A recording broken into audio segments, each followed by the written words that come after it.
व्यवहार में भी देखने को मिलता है कि जो अपना शराफत से जीवन जीता है उसको ज़्यादा तकलीफें आती हैं। परमात्मा एक ही है कि अनेक है? तो यूनिवर्सली कौन सी ऐसी बातें हैं जो सच है, सही है? तो कैसे उस मन को उन चित्तवृत्तियों से दूर करें? संयोग से कोई भी चीज होती है तो डेस्टिनी क्या चीज है? थोड़ा डर सा बना रहता है, ये क्यों रहता है? तो इस गुस्सा कम करने के लिए मुझे क्या करना चाहिए?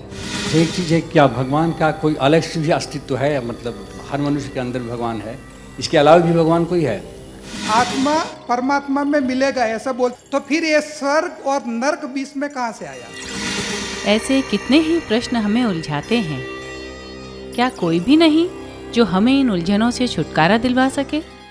मैं आपसे लेके जा रहा हूँ, बहुत बड़ी चीज लेके जा रहा हूँ, जिसकी मुझे लगता है शायद सदियों से मुझे उसकी तलाश थी, जो मेरी पूरी हो गई है। कल ज्ञान विधि भी अटेंड किया and last this morning when I woke up I was feeling so good that I was so काम। अभी कुछ प्रश्न 2-3 जो थे उसके तो काफ़ी ज़बरदस्त समाधान हो गए। कल ज्ञान मिल गया तो ऐसा लग गया कि सारे जीवन के सारे प्रश्न समाप्त हो गए। वो जो नेगेटिव थिंकिंग जो आती थी जो ज्ञान लेने से पहले, वो आज सुबह से ऐसा महसूस हो रहा, वो नेगेटिव थिंकिंग थी नहीं मेरे में। इस काल में भी यह संभव हुआ है अक्रम विज्ञानी परम पूज्य दादा भगवान की कृपा से। वह कैसे? आइए जाने इस फिल्म के द्वारा।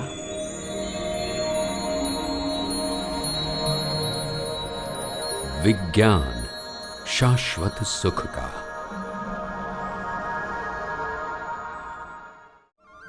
सूर्य की प्रथम किरण के साथ ही प्रभात का वातावरण गूंज उठता है प्रार्थना के पवित्र सुरों से।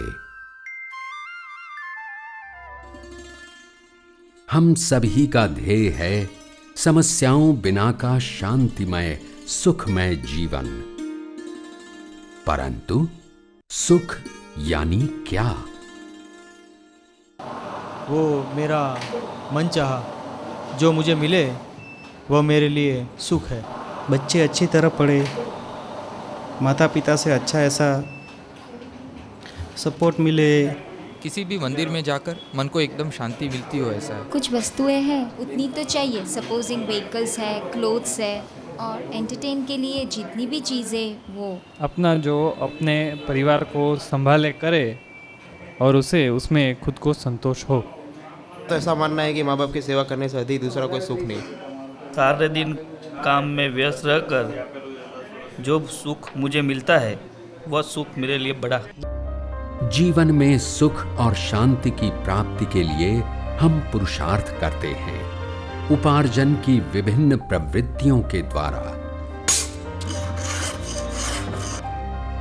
और साथ साथ भविष्य को प्रारब्ध को सुखमय बनाने के लिए अपनी अपनी समझ और श्रद्धा के अनुसार हम अनेक प्रयोजनों का आधार भी लेते हैं। पर सुख की इस खोज का परिणाम क्या? क्या ये सुख शाश्वत है? हमेशा तो किसी के पास नहीं रहा चाहे जितना हो, पर किसी के पास रहा है ना, परमानेंट कोई वस्तु नहीं रही। वो कभी भी नहीं, संभव नहीं। आदर्श है तो कल ना भी हो। प्रयत्न मैंने किए हैं पर अभी तक सब उधर ही है। ऐसा परमानेंट सुख जैसा तो कुछ है ही नहीं अभी। नहीं, वैसा तो वो तो संभव ही नहीं है। कभी हमारा सुख अन्य के दुख का कारण बन जाता है।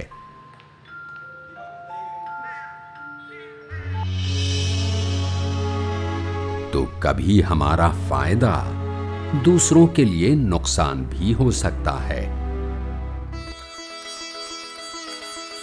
तो कभी बाहर से प्राप्त किया हुआ हमारा सुख संजोग बदलने से हमारे ही दुख का कारण बन जाता है।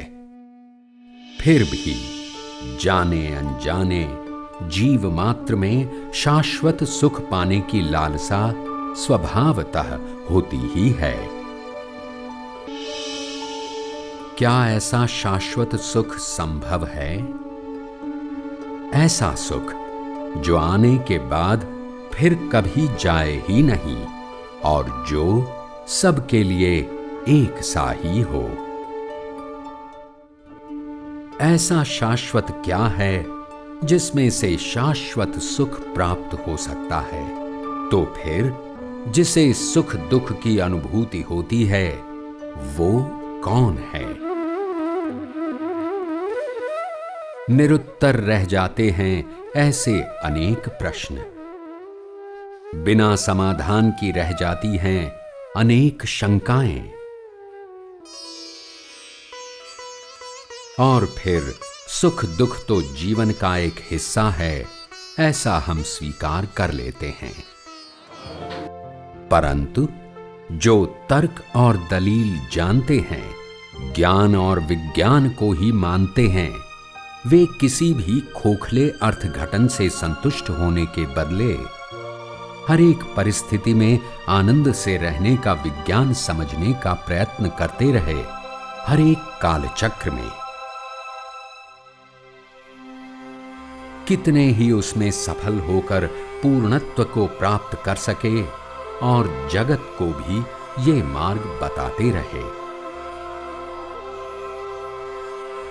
परंतु उनके बाद समय के साथ अपनी अपनी समझ के अनुसार उस ज्ञान को समझने का दृष्टिकोण बदलते जाने के कारण वो विज्ञान ओझल होता गया। मूल पुरुषों के हृदय की बात और उनके अंतर का आशय न जाने कहां खो गया। परंतु रात्रि का अंधकार हमेशा नहीं रहता। अंधारा कोटि वर्षना पळसाठमा उलेचशे टंकोत्तीर्ण ज्ञान अभेदना ज्योति स्वरूपे प्रगटशे।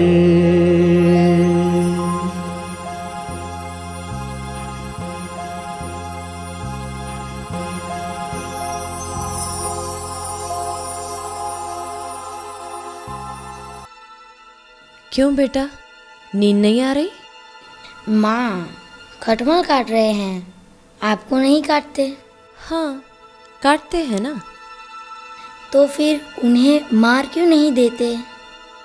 अरे बेटे, वह बेचारा तो अपने हिस्से का खाकर चला जाता है।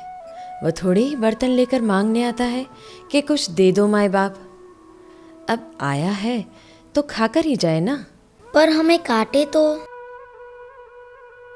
बेटे, हमारा यह शरीर ऐसा है कि इससे किसी को दुख ना हो। जो आए कुछ तो सुख पाकर ही जाए, समझे ना? हाँ माँ। इस बालक का नाम है अंबालाल। गुजरात में भादरण गांव के वासी मूलजी भाई पटेल और झवेरबा के परिवार का छोटा पुत्र। 7 नवंबर 1908 के दिन गुजरात में बड़ौदा के पास तरसाली गांव में उनका जन्म हुआ। हम सभी की तरह उनके जीवन में भी अनेक प्रसंग आए, परंतु उनमें उनकी दृष्टि कुछ अलग ही थी। साधारण प्रसंगों पर से वे अनोखा सार निकाल लेते थे। दाम्पत्य जीवन में भी वे इस प्रकार एडजस्ट होकर रहे कि कभी भी हीराबा के साथ मतभेद या टकराव हुआ ही नहीं। समुद्र में जेटी बनाने के कॉन्ट्रैक्ट के व्यवसाय से उनकी लाखों रुपए की आमदनी थी। व्यवसाय और व्यवहार संबंधी सब कुछ करते हुए भी उनका चित्त तो हमेशा परम सत्य की खोज में और अध्यात्म के अध्ययन में ही रहा करता।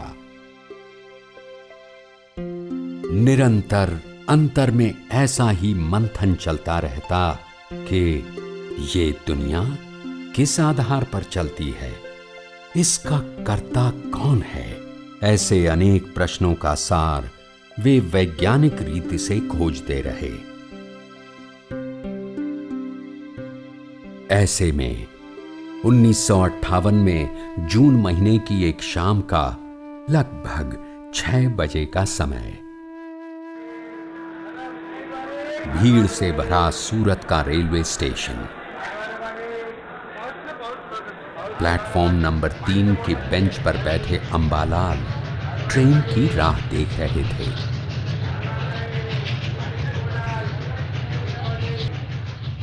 तब अचानक एक ही घंटे में उन्हें विश्व दर्शन हुआ।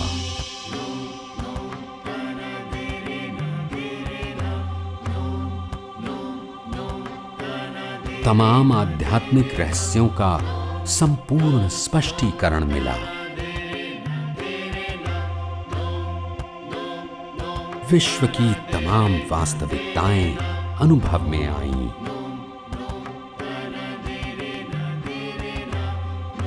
और आत्मा का संपूर्ण अनुभव हुआ। एक ऐतिहासिक आश्चर्य सर्जित हुआ और विश्व को मिले एक बेजोड़, अद्वितीय, अक्रम वैज्ञानिक, परम पूज्य दादा भगवान। ज्ञान होने के बाद दादाश्री की बस एक ही भावना थी कि जो सुख मुझे मिला वो सारा जग पाए। इस भावना के फलस्वरूप उन्हें ऐसी सिद्धि प्राप्त हुई कि उन्हें हुए आत्मज्ञान का अद्भुत अनुभव वे अन्यों को भी करवा सकते थे, ज्ञान विधि द्वारा।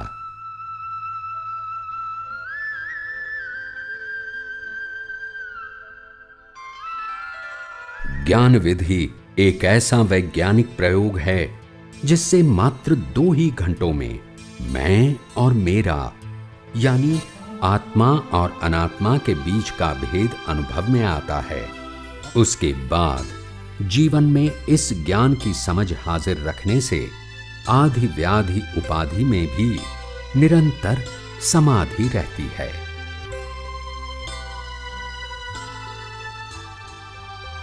हमारी जो दृष्टि अभी तक सुख दुख का कारण अन्य लोगों और परिस्थितियों को मानती थी, वो दृष्टि अंतर्मुख हो जाती है और हमारे सुख दुख के सभी कारण और निवारण हमारे भीतर ही हैं, ऐसी स्पष्ट समझ पैदा होती है। बाहर का कुछ भी बदलता नहीं। वही परिवार, वही संसार, वही ऑफिस, फिर भी सही समझ से अंदर बस आनंद ही आनंद। इतना अंदर से ऐसा उल्लास आनंद था ना कि जैसे सब अंदर से खाली हो गया। परम पूज्य दादाश्री कहते थे कि ये तो विज्ञान है। विज्ञान यानी जो पढ़ना न पड़े, रटना न पड़े, याद न रखना पड़े, अपने आप ही हाजिर हो जाए, निरंतर वर्तन में रहे, ऐसा स्वयं क्रियाकारी।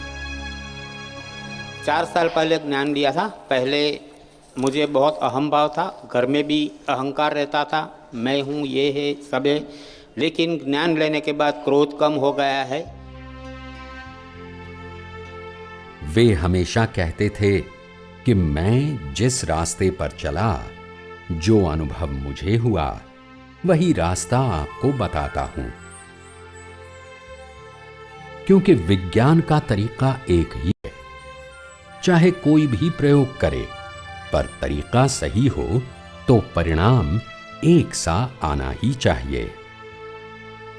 प्रत्यक्ष ज्ञानी की कृपा से प्राप्त हुए ऐसे अद्भुत आत्म अनुभव का शास्त्रों में अक्रम विज्ञान के नाम से उल्लेख किया गया है।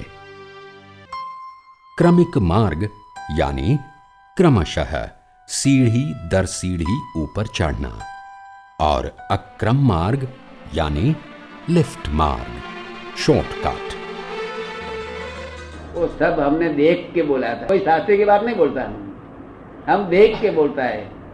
तो जितना प्रश्न पूछो, इधर देख के बोलने में क्या हरकत, कोई बोझाए नहीं हमको। उनके बेजोड़ अलौकिक प्रत्यक्ष प्रश्नोत्तरी सत्संग में हर कोई अपने अध्यात्म, धर्म और व्यवहार संबंधी प्रश्नों के समाधान पाता था। बिल्कुल सीधी, सरल, सादी भाषा में स्पष्ट रूप से समझ में आए ऐसी ज्ञान की बातें। पूछे गए प्रश्नों के उत्तर के रूप में ही उनकी वाणी बहती रहती थी। अधिक से अधिक लोगों को ये ज्ञान प्राप्त होता रहे और वे सभी शाश्वत सुख को पाएं, इसके लिए डॉक्टर नीरू मां को दादाश्री ने आत्मज्ञान प्राप्त करवाने की सिद्धि प्रदान की थी। और फिर पूज्य नीरू मां ने दादाश्री की राह पर चलकर उसी प्रकार सत्संग और आत्मज्ञान की प्राप्ति विश्व भर में सभी को निमित्त भाव से करवाई। कोई भी काम करना चाहे तो पहले नेगेटिव थिंकिंग्स आते हैं, इससे कैसे निकले? बैठती हूँ 1-1 घंटा मंदिर में, कुछ भी नहीं होता है, इधर से आता है इधर से जाता है, अशांति, सारा दिन अशांति है, रात को नींद भी नहीं है, अशांति है। क्या करें, कुछ उपाय बताओ। जो भी हमें सुख दुख प्रेजेंट में मिल रहे हैं, ये हमारी पास्ट की रिफ्लेक्शन है कि हम फ्यूचर अपना अपने कर्मों से बना रहे हैं। क्या मोक्ष का अस्तित्व है और वो कैसे मिलता है? मोक्ष का अर्थ क्या? मुक्त भाव, सारे दुखों से मुक्ति। आज भी दादा भगवान के जगत कल्याण का ये मिशन उसी प्रकार आगे बढ़ रहा है। परम पूज्य दादा भगवान द्वारा दीक्षित तथा पूज्य नीरू मां के सहाध्यायी आत्मज्ञानी पूज्य दीपक भाई के माध्यम से। जो अध्यात्म विज्ञान ऐसा है कि 2 ही घंटे में आप अपना ही आत्मा बात प्राप्त कर सकते हो और आपको अनुभव में भी आता है कि मेरा स्वरूप कभी बिगड़ा ही नहीं है। लाखों लोगों ने इस सुख का अनुभव किया है, आप क्यों वंचित रहें? जय सच्चिदानंद। जय सच्चिदानंद, जय सच्चिदानंद, जय सच्चिदानंद।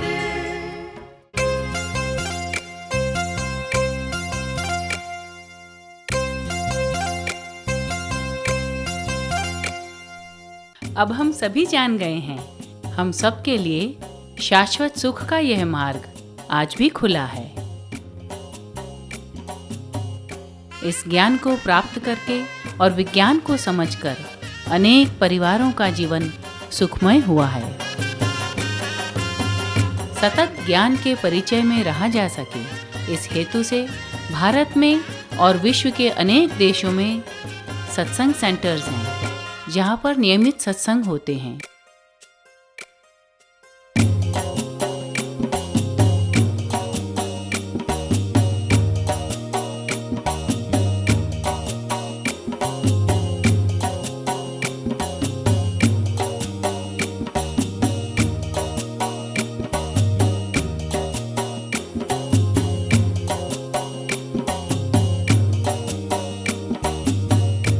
और मुख्य सेंटर है अडालज, गुजरात में, जहां पर है परम पूज्य दादा भगवान की निष्पक्षपाती भावना का प्रतीक त्रिमंदिर। यहाँ पर दीपावली, जन्माष्टमी, पर्युषण, न्यू ईयर वगैरह सभी त्योहार आनंद और उल्लास पूर्वक मनाए जाते हैं। इसी संकुल में आधुनिक सुविधा युक्त विशाल हॉल भी है, जहां पर नियमित प्रश्नोत्तरी सत्संग कार्यक्रम होते हैं। हम ये देखते हैं कि विज्ञान निरंतर प्रगति कर रहा है और स्थिति हमारी ये होती जाती है कि जैसे हम कुछ समय पहले टेलीफोन से भी नहीं जुड़े थे तो हमारा उसके बगैर भी काम चल जाता था। अब हम मोबाइल से जुड़ गए हैं तो हमको ऐसा लगता है अगर हमारी जेब में मोबाइल न हो तो हमारा सब काम ही रुक गया। तो आखिरकार ये विज्ञान का ये जो परिवर्तित स्वरूप है, ये प्रकृति में जो छुपा रहता है, ये क्रम से आता है। इसके पीछे का दर्शन जानना चाहता हूँ। इसके पीछे भी, इसमें पीछे रहस्य क्या, दादाजी ने ये बताया था कि मनुष्य के कर्म कॉम्प्रेस और कॉम्प्लेक्स हो गए हैं, यानी उसका भी अर्थ मैं समझाऊंगा। और इतने ज़्यादा कर्म है, जिंदगी के आयुष्य 50 साल का है और कर्म 200 साल तक भुगतने पड़े इतने हैं, तो अभी एक कर्म पूरा करे तो दूसरा कर्म के लिए टाइम नहीं है, तो फ्लाइट में जाएगा बॉम्बे, वहाँ पैसा कम कुछ सौदा करेगा, वापस रात को आएगा, वापस वाइफ के साथ झगड़ा करेगा, तो ये फ्लाइट में जाएगा, फ्लाइट में आएगा। तो इतना ये फ्लाइट क्यों उत्पन्न हो गई है? क्योंकि उसको जल्दी कर्म पूरा करने के लिए वापस आना है। पहले के ज़माने में कर्म कम थे और आयुष लंबा था, तो साइकिल पे जाएगा, नहीं तो बैलगाड़ी में जाएगा, 3 दिन के बाद घर पे पहुंचेगा, वहाँ से गांव जाएगा, दूसरे तो 6 दिन के बाद वापस घर पे आएगा, तो कर्म ही कम थे। अभी तो 3 घंटे में वापस उसको झगड़ा करने का हिसाब है। फ्लाइट में जाएगा, जल्दी भाग के आएगा। पहले दीपक भाई बहुत मतलब टेंशन रहता था, हमेशा घर में लड़ाई झगड़ा। अब मतलब बहुत अच्छे से हम लोग रहते हैं, बहुत अच्छा। इस पर अगल बगल के आदमी बहुत ताज्जुब करते हैं कि क्या मतलब कैसा गुरु पकड़े हैं कि ये लोग के घर में शांति हो गया। देखो अभी तो रिश्तेदार को बाद में मालूमात होगी कि इनके गुरु नहीं है, ज्ञानी मिले हैं और मोक्ष का मार्ग मिल गया, इसके लिए शांति से रहते हैं। वो बच्चों लोगों के लिए क्या मैसेज है आपका, क्या करना है उनको? हम तो माँ बाप को बोलेंगे कि आप सत्संग में आओगे तो बच्चे आपके पीछे आएंगे सत्संग में। Like my kids came, they are back. देखो आप आए तो बच्चे आ गए, और बाद में वो देखता है, उसको इम्प्रेशन अपने आप, उसको ये देखेगा इतनी अच्छी बात है तो अपने दिल में, उसके दिल में हृदय परिवर्तन होता है। हमारे दुख का कारण क्या है? क्योंकि अभी देखो ना, ये हॉल इतना अच्छा है, एकदम अंधेरा हो गया, और अब बाहर निकलने जाओगे तो टकराव नहीं हो जाएंगे? तो ये अज्ञानता के वजह से सब प्रकार के दुख है, और ज्ञान हो गया तो सब प्रकार के दुख की परिस्थिति रहेगी।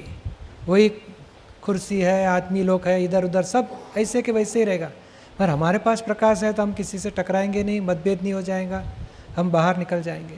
तो ये अज्ञानता और ज्ञान का इतना अंतर है, समझ में आया? हाँ जी। शरीर में बीमारी क्यों होता है? असाता और असता वेदनीय कर्म किसको बोलते हैं?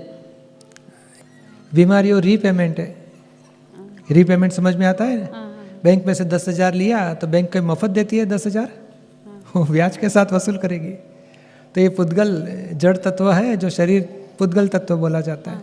तो पुद्गल का सुख लिया, उसका रीपेमेंट आता है, और आत्मा का सुख लिया तो संसार में कितने भी शरीर में दुख आ जाए कि ये वो रीपेमेंट करते रहेंगे, मगर नया लोन लिया नहीं तो नया रीपेमेंट आएगा नहीं। समझ में आया आपको? भी करती हूँ लेकिन मेरा परिवार के प्रति मोह नहीं छूटता, इस वजह से सास बहू में अनबन हो जाती है। मैं गुरु दीक्षा ले रखी है, क्या मैं ज्ञान ले सकती हूँ? हाँ, ज़रूर लेना चाहिए।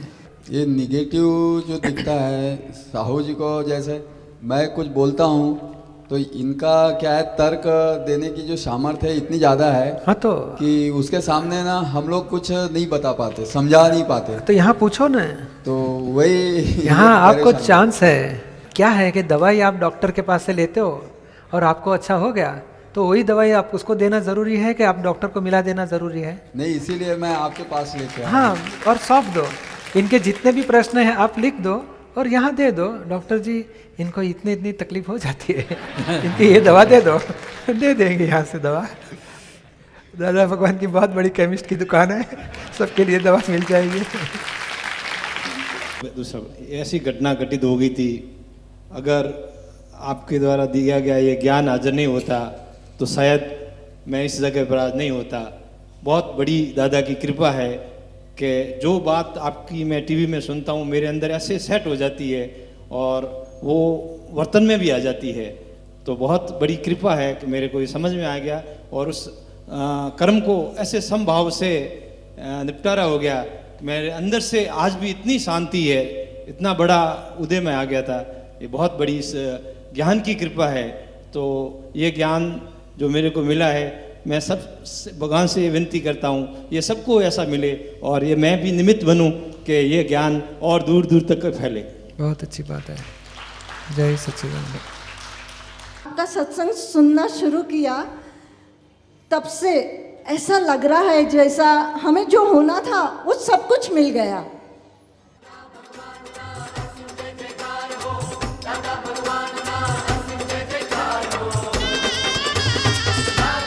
निरंतर चिंता मुक्त और आनंद में रहने का रास्ता बताने वाले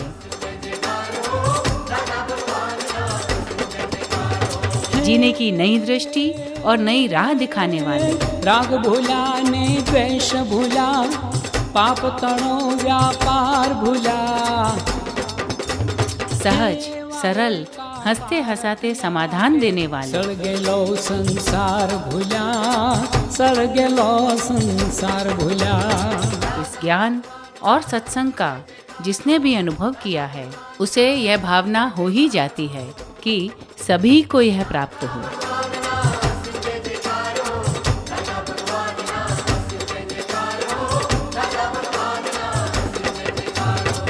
आप भी आत्मज्ञानी पूज्य दीपक भाई के प्रत्यक्ष प्रश्नोत्तरी सत्संग का लाभ ले सकते हैं।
जय सच्चिदानंद। पुणे में पूज्य दीपक भाई का सत्संग कार्यक्रम। सत्संग 20 और 21 अप्रैल शाम 6 से 8:30 बजे और ज्ञान विधि है 22 अप्रैल को शाम 5 से 8:30। गणेश कला क्रीड़ा मंच, Nehru stadium campus, Saras Baug road, near Swargate bus stand, Swargate, Pune. अधिक जानकारी के लिए संपर्क करें 942266 60497।